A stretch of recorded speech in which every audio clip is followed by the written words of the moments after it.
Today I'm doing what I've been doing most days, and that's adding supers.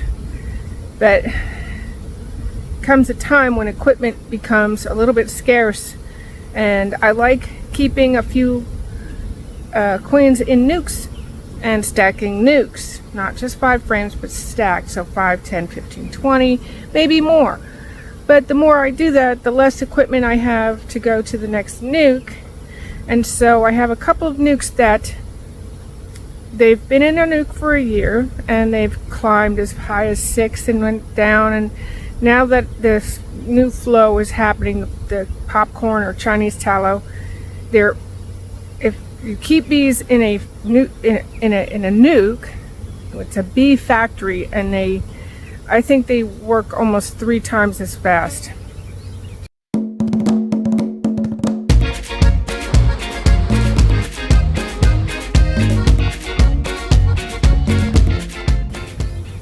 So today I'm going to put them into 10 frames because that's all I can do at this point.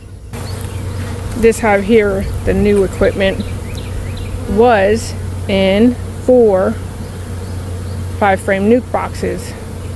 So that should translate to only 2 pieces of equipment. But if I do that, I miss my opportunity as a foundationless beekeeper to checkerboard and thereby build new frames. So there's some empty frames. I stick them in between where the brood is, and they will build me new comb. And doing it now, when I have an actual bit of a flow that I wasn't sure was going to happen, they'll build. If I wait just even 1 month, maybe even a few weeks, 3 weeks, they won't have the resources to build. She'll slow down laying. They'll just stop doing that because they'll have to consume honey to make wax.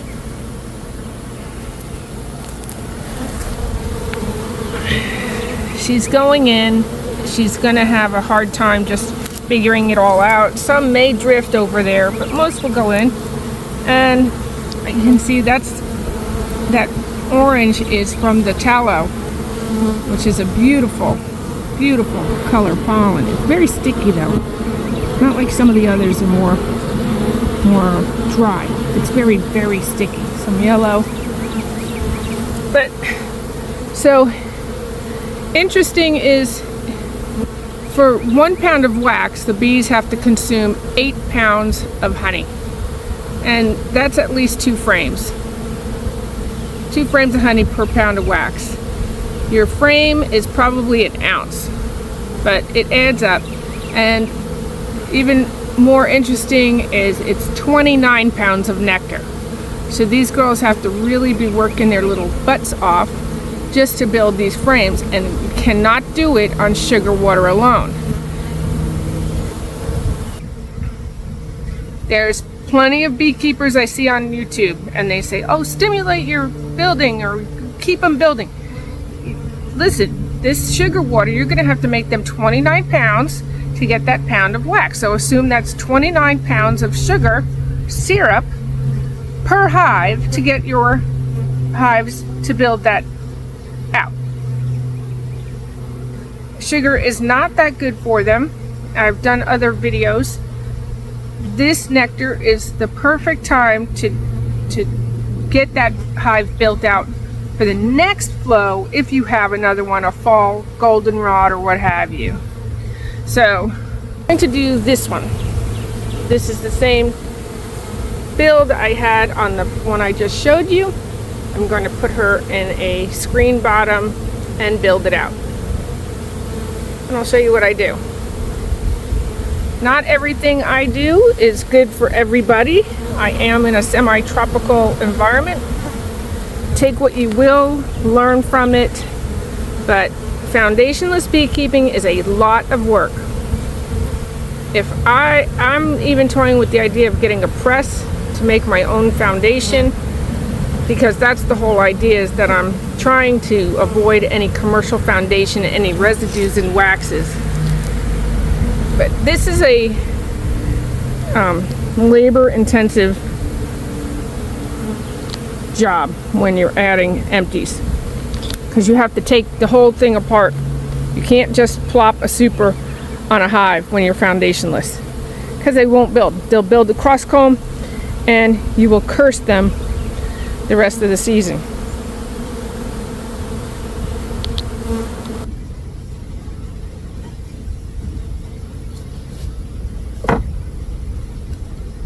One thing about my girls with this dearth and then the rejoining or rebloom, they've been really pissy. They haven't been nice this year. Most days I can go most of the day without equipment, and lately they've been stingy. They go after my feet. Okay, so this hive, she's slowed down a little bit. This is a new frame. This is not. This is a new frame, but it's in the 4th medium. So I just take off the top and start with the bottom, because this is going to be mostly honey except for the empty.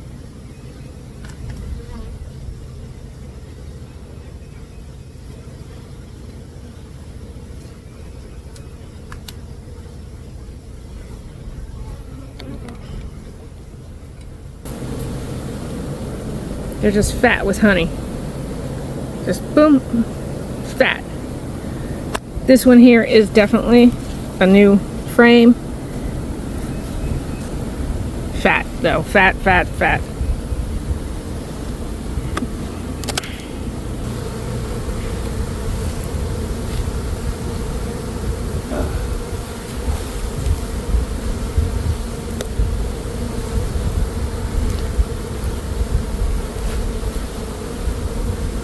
Again, you can see she's just dripping in honey. She's ready to get out of this. I don't want to stick another one up. I'd have to go down, keep going down. The 10 frames should make it a little bit easier. It's still heavy. Honey is very heavy.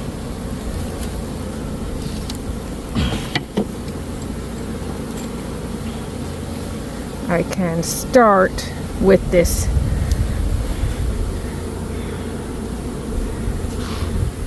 box and start putting it into my empty.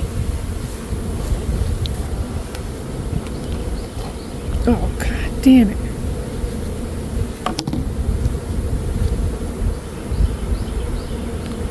Dripping honey on my camera.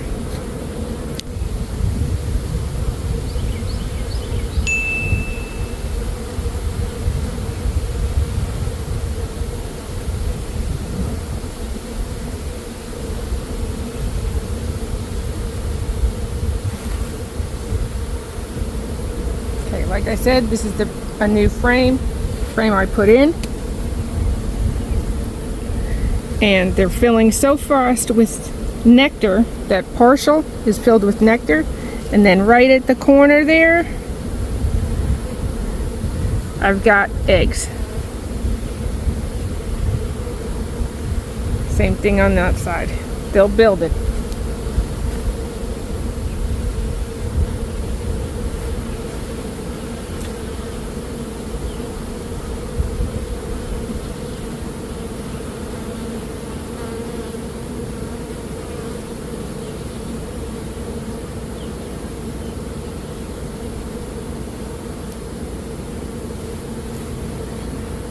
Again, it's so freaking fast, they don't have enough time. So I do have to make sure I find the queen. It's all worker sized. She'll tell them to move that and she'll lay in it again, especially because any of that nectar is now going to go towards building a frame.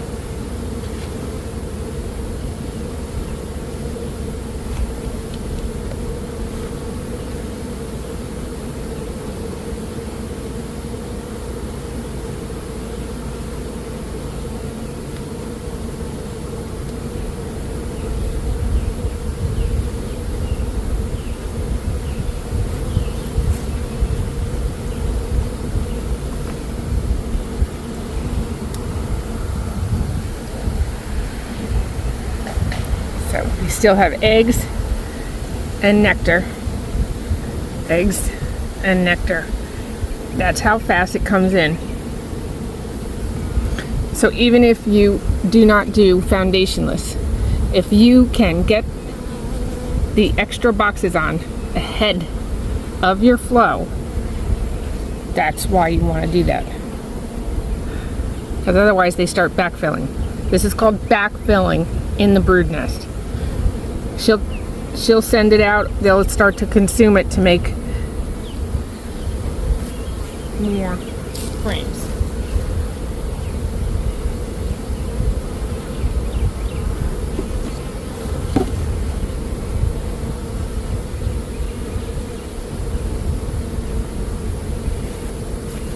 And finally I have my frame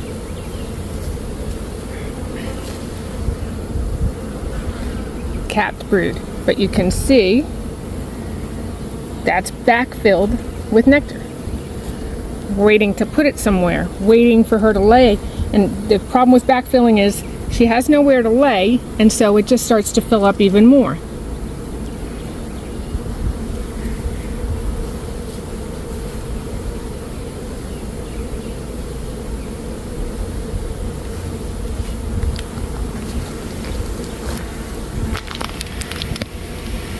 So this is checkerboarding. Completely empty frame. This frame I showed you had eggs. Then I put another absolutely empty frame. This frame had not a lot of eggs, but I'm sure she'll do it because this one has eggs.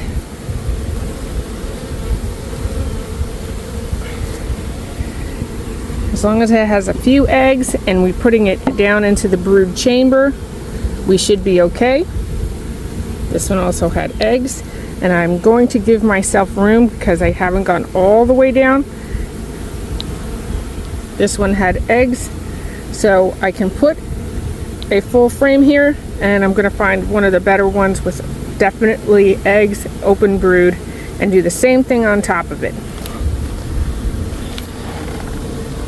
So now I'm down to the very bottom of the brood nest.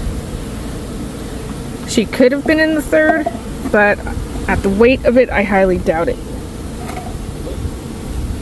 I've found the queen on honey more times than I can count, so never say the queen's not in the honey. Never say this is where she's supposed to be and then give up because she's not. Because she is where she's not supposed to be. She will be there.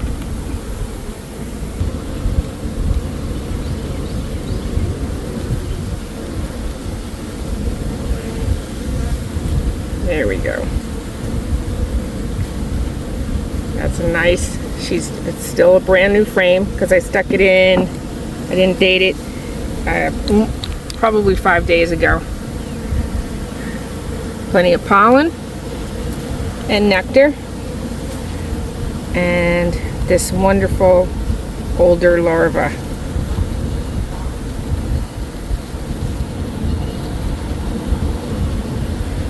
Nice pollen right next to the brood, as it should be. Older larva, and right down to the egg again. So I'm going to stick that where I said I would.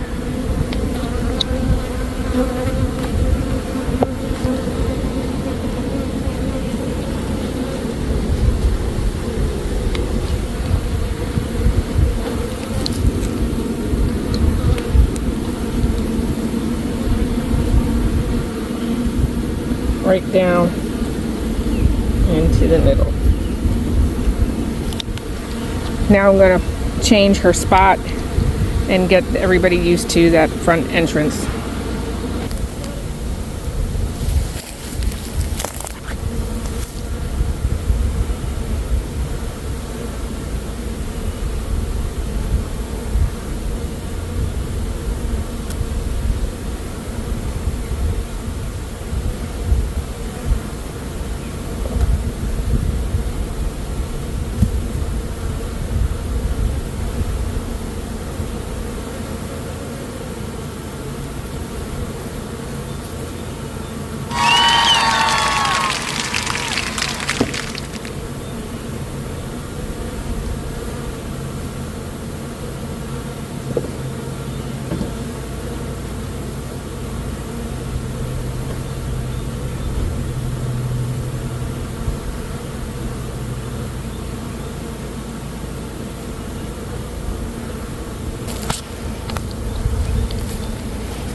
So I have built 1, 2, 3, 4, 5 frames, went into a 10 frame nuke. They're going to give me 5 frames.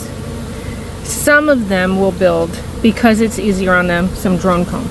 I'm not worried about that at this point, but the best I can do is stick it where there's supposed to be brood, and there's a little tiny bit of brood right next to them. These like to do this work. They're made to do this work. I think it helps in so many ways.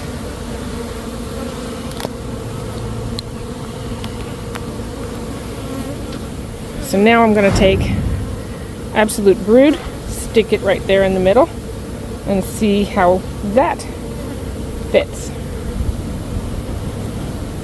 Okay.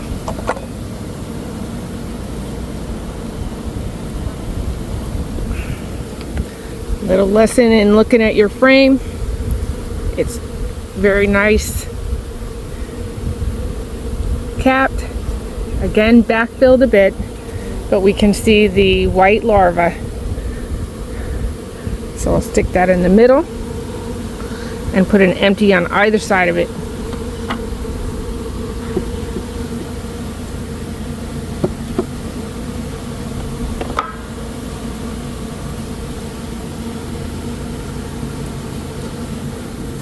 And back again. If it's drone comb, I try to put that on the wall of the hive and cover it with something else. Because if you put an open frame in Foundationless right next to drone, they'll build drone next to it too.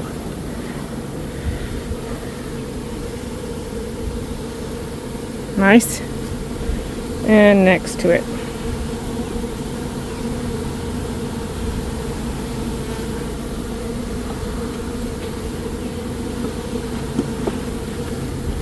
These two I might put right next to each other because this one here is all drone, capped drone. I don't need any more drone. You can have way too much drone, and it really, I don't know, some queens, girls overcome it and still build a crazy good hive. You can see the bullet shaped. It's still nice because it's got that pollen in there, but I'm gonna put it on the wall.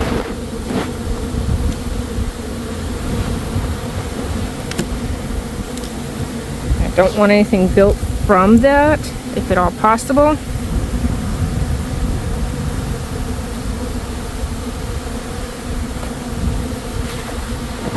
There we go.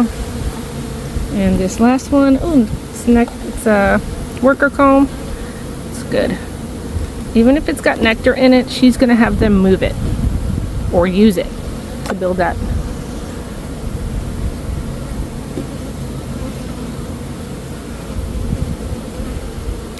That's nectar, capped honey, and it's nice pollen. Pollen right next to a brood frame, beautiful.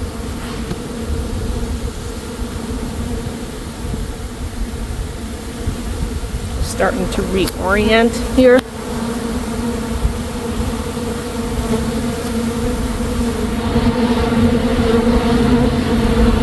Beautiful colors. Takes them a day to get really in there, a few hours. They'll do it.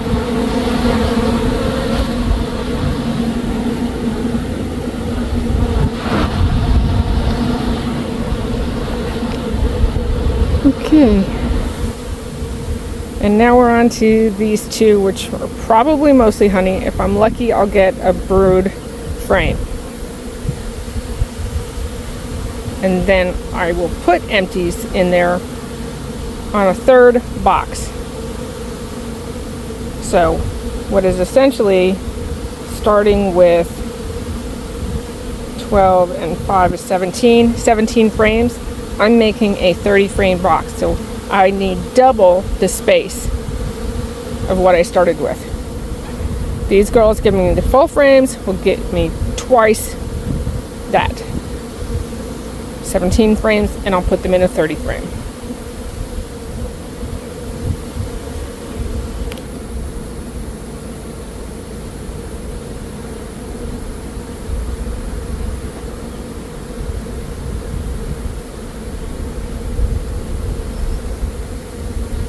white wax, a little bit of drone in the middle, drone comb,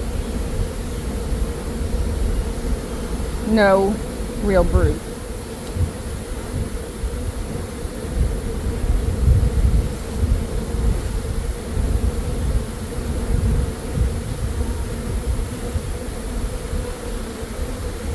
This is nice. This is what I said I might come across.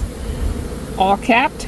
That's going right next to an empty comb, empty frame, because that's what's going to help them build it.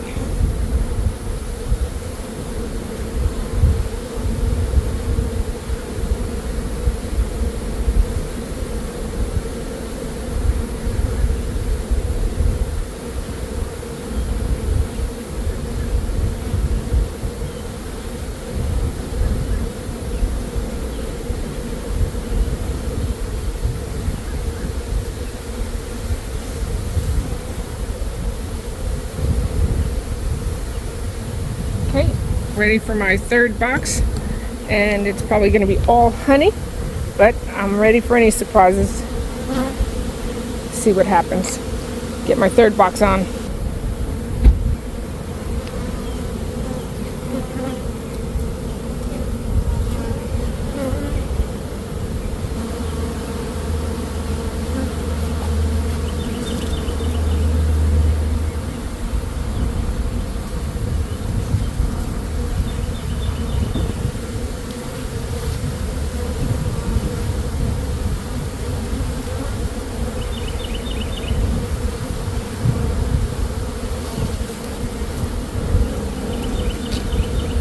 More drone, overbuilt. They will overbuild anywhere you give them space.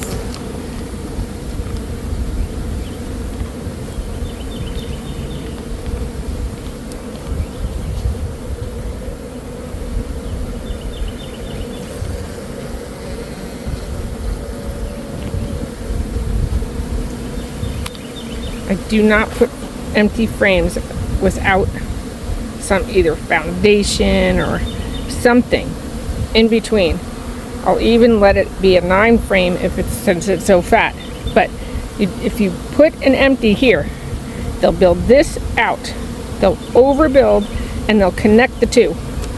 So even though I have to leave empties in case they build, I have to come back in every 3 days or so and try to push them down every 5 days to see if I can't push them all the way down and get them to build. Otherwise, I may have a good queen that builds straight, but I would say 75% of the time they build nice, and then all of a sudden they go crazy and go straight across.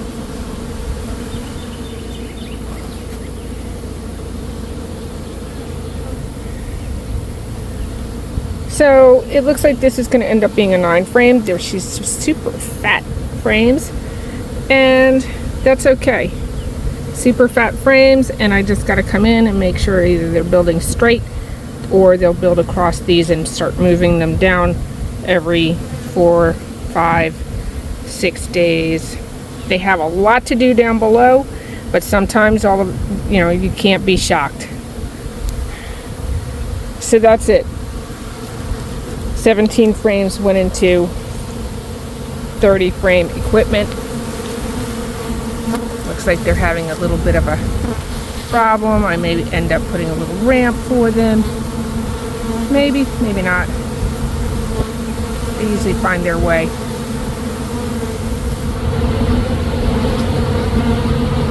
Lots of beautiful pollen.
Foundationless beekeeping is one of the most labor-intensive methods in beekeeping. You're not running up, you're not putting an empty on and expecting them to build. And if you've done that, then you've found out. They get very creative and they will lock your frames up. How come they build in a warre? How come they build in top frames without connecting? They sometimes connect in those as well. However, it's a different method. And so I have some experiments out there. In a warre hive, it's called nadir. You don't put a box on top like in the Langstroth. You actually put it below. The queen is then allowed to move down to the new comb, which she loves to lay in new comb. And the workers then fill what's up top. So the top fills with honey, you put the new box on the bottom, she builds new comb, she moves down below. Even that is labor intensive because you have to remove all this honey to get down to it. So similarities and differences. I did a few boxes with just, I moved one frame down and then just put the box on the bottom just to see. And hopefully I'll have a really great video saying, hey, guess what we can do. But until then, I hope your hives are sticky with honey, and I hope that your bees are nice this year. Until next time, happy beekeeping. Remember, subscribe and hit the notification bell.